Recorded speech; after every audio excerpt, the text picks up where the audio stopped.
One of the biggest events going on right now is the World Economic Forum in Davos, Switzerland. How can crypto integrate with the financial system?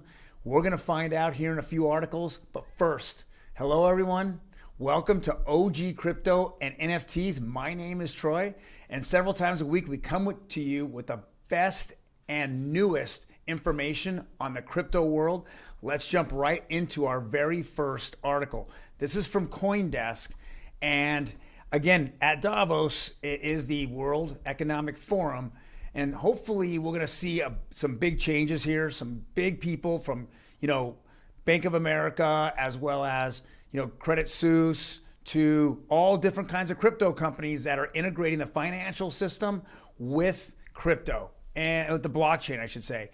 And here we start off with, in one of the first articles that we see here, they had several different breakout sections, and one of them is right here with Jeremy Allery, Chairman and CEO of CirclePay, Brad Garlinghouse, CEO of Ripple, sat side by side on Monday to discuss remittance of digital money at the issue briefing at the WEF Media Village.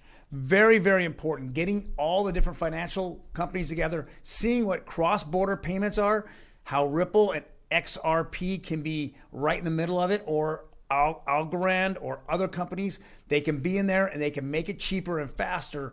I know that Ripple is coming up with their 10 years being around and being alive. And at this point, they're pretty excited about the integration that they're having with several different banks across the world. And now they're trying to take this to a much, much higher level. Next little panel here is very exciting. It's the NASDAQ CEO, Adena Friedman, PayPal CEO Dan Schulman, and U.S. Senator Pat Toomey. And I know when I look at this, Pat Toomey is extremely important to our crypto world. He has now got legislation that he's probably going to put together somewhere at the fourth quarter or first quarter of 2023.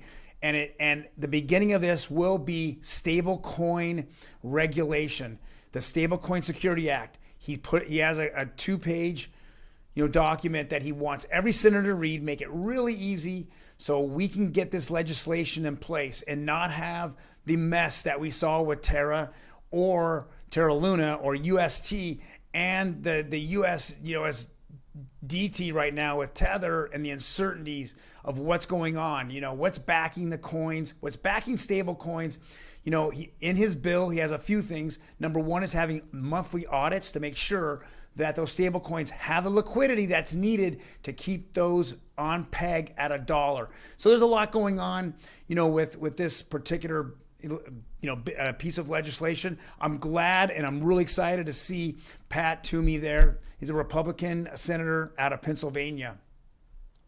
Next article here is more crypto regulation incoming in South Korea following Terra collapse. And we knew this was going to happen.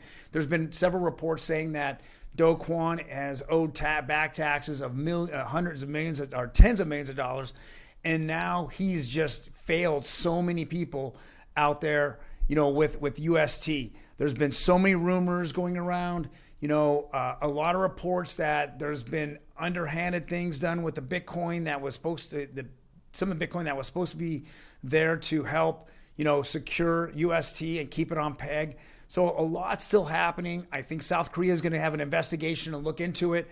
We're hopefully going to see something from this because, we want to see actually what happened here. If we're going to learn something, we want to learn it now. And I know that there's some kind of crypto exchanges that are out there that are actually trying to make their people whole on there. They're buyers and holders of Terra Luna whole, even though they're smaller exchanges. They want to make them happy to keep them on exchange instead of taking all the crypto off of exchange because they don't trust those different exchanges and they don't trust some of these different coins that are out here. So government's going after it. I fully expect within the next 2 weeks there's going to be some type of investigation, and we'll probably won't understand what's happening or getting the indicators of that investigation probably to the fourth quarter. But there could be something behind the scenes here that we don't know about. But we need to follow the blockchain, and we need to follow where all that Bitcoin went, and why the collapse of UST happened so suddenly.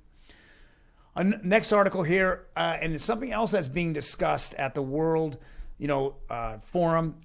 The trust and clarity are missing in discussions of carbon emissions and crypto.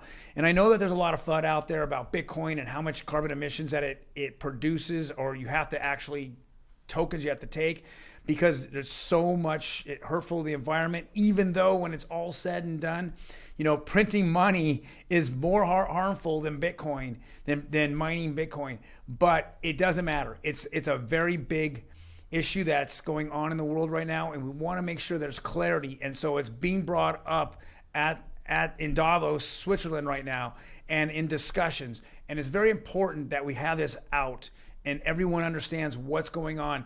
I know proof of stake kind of cuts down on carbon emissions. I know Ethereum is moving from proof of work to proof of stake to do it, but right now, in Bitcoin's white paper, it's not going to be that. It's always going to have this emissions, higher emissions than any other coin to produce, to mine it. And the last bit of Bitcoin won't happen until 2040, when it reaches its full 21 million coins. So with that being said, it's a discussion that's happening. We have about 18 years left of Bitcoin being mined. We're having in 2024, which means that we'll have half the amount of Bitcoin being mined, in a couple of years, and it will be halved again and again before it ends. Well, thank you guys. If you like the video, hit the like button. Otherwise, please hit the subscribe button. We're now a new channel. We're trying to grow here. I'm hoping you're liking the content. If you do, hit the subscribe button, and then the notification button will notify you when we put out these videos 4 or 5 times a week. I'm hoping that if you like the content or you have any comments, please comment below. I'm more than happy to answer any of your questions or to take any of your criticism. Either way it goes. Otherwise, you guys have a fantastic day, and I will see you later.